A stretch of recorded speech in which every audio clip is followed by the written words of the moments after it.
Esta personalidade pode ser considerada como o maior representante do veganismo, pois foi a pessoa que mais expressou seu amor e compaixão para com os animais. Quem é esta pessoa? São Francisco de Assis. É sobre ele que vamos falar no vídeo de hoje. Seja bem-vindo ao canal EAP, eu sou o professor Hamilton. Aproveita, já faça sua inscrição, ative o sininho para você receber as notificações de novos vídeos que são lançados todas as semanas. Um breve resumo sobre São Francisco de Assis. Nasceu na Itália no ano de 1182 e faleceu aos 45 anos. Era de uma família nobre e muito rica. E até os 24 anos era um jovem que vivia a vida na festança. Mas alguns eventos e conflitos familiares abriram a sua mente, despertaram Francisco para a realidade e fizeram com que ele se tornasse um homem como conhecemos nos dias de hoje. Aos 25 anos faz um voto de pobreza e decide seguir a vida pregando o Evangelho de Jesus. E a sua importância foi tanta que 2 anos depois do seu falecimento, ele foi canonizado pelo Papa da época. Mas qual foi a sua contribuição aí para a humanidade e por que ele é considerado o protetor dos animais? São vários os fatos que envolvem São Francisco de Assis e os animais, e eu vou apresentar alguns deles agora. Em 1208, Francisco reuniu os primeiros discípulos e definiu as primeiras regras a serem seguidas pelo grupo. E depois disso, ele teve que pedir autorização para o Papa para poder pregar e não ser perseguido até a morte. E ele acabou conseguindo esse fato. A ordem criada por São Francisco cresceu muito e começou a chamar a atenção da igreja. São Francisco ele viajou por várias regiões pregando o voto de pobreza, a fé, o amor ao próximo e o amor a todas as criaturas, inclusive aos animais. Foram vários os exemplos apresentados por Francisco de Assis de que os animais e a natureza precisavam ser respeitados e amados. E muitos são os milagres atribuídos a São Francisco de Assis envolvendo os animais. Tem um episódio muito interessante conhecido como o episódio do amansamento do lobo. Havia um vilarejo que era atacado constantemente por um lobo. Muitas pessoas eram feridas e até mortas. São Francisco de Assis, passando nessa região e sabendo desse acontecimento, se dirigiu até a floresta, encontrou o lobo e diz a história que ele conversou com o lobo, pedindo uma trégua e informando que se o lobo parasse de ser tão agressivo, as pessoas começariam a alimentá-lo.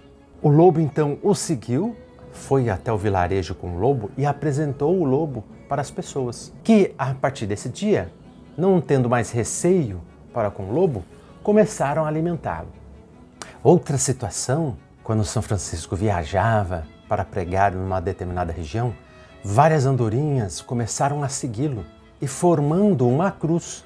E as andorinhas continuaram a segui-lo por vários momentos, até que, em um determinado instante, o São Francisco olhou para as andorinhas e falou e conversou com elas.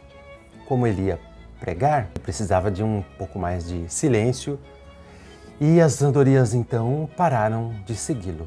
Em outra situação, quando estava próximo de um vale, São Francisco avistou vários pássaros de várias espécies reunidas em um só local. Ele achou aquele fato curioso e começou a se aproximar. E conforme ele se aproximava, ele percebeu que os pássaros não tinham medo e não se afastaram. Ele se aproximou ainda mais e então começou a tocar os pássaros e abençoar cada um deles. E nesse momento ele começou a pregar para os pássaros. E conforme ele se movimentava e conversava com os pássaros se movimentavam também, batiam as asas e parecia que esses pássaros reagiam às palavras de São Francisco de Assis. E depois desse fato, ele nunca parou de se comunicar, abençoar os animais e socorrê-los sempre quando houvesse necessidade. E o amor pelos animais e todas as criaturas eram tão grande. Me conta a história que no momento enquanto São Francisco viajava e se deparou com alguns vermes no chão, ele recolheu esses vermes e colocou num local seguro para que eles não fossem pisoteados por outros viajantes. E São Francisco chegou até a sugerir para as igrejas que os animais fossem aceitos nas missas. São Francisco também ajudava na criação de leis que pudessem proteger os animais, devolvia peixes vivos às águas e chegou até a recomendar a seus frades que não desperdiçassem água. Veja que, embora nos dias atuais essa cultura e tradição pelo consumo de carne ainda é tão forte, e há mais de 800 anos já tinha um grande espírito aqui na Terra que tinha essa visão tão esclarecida em relação à natureza e os animais e mostrava o quão era importante amar todas as criaturas vivas. E por todos esses fatos envolvendo os animais, São Francisco acabou sendo o representante aí, o protetor dos animais e da natureza. E nos dias de hoje nós podemos observar um grande crescimento em relação ao veganismo, vegetarianismo. Muitas pessoas deixando de comer carne, crianças que nascem e por algum motivo não querem comer carne, estabelecimentos comerciais, produtos veganos, vegetarianos crescendo cada vez mais. Isso mostra que as pessoas estão despertando. E eu acredito que num futuro distante, o mundo todo vai ser vegano, vegetariano. O planeta pede socorro e está na hora de mudarmos. E a recente pandemia trouxe um aspecto positivo.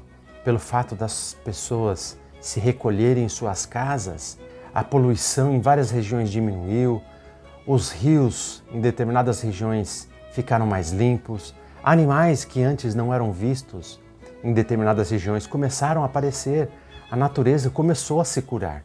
Eu vi uma frase recentemente, agora não me recordo de quem é o autor, que falava o seguinte: se os matadouros tivessem parede de vidro, muitas pessoas deixariam de comer carne. E eu acredito nisso.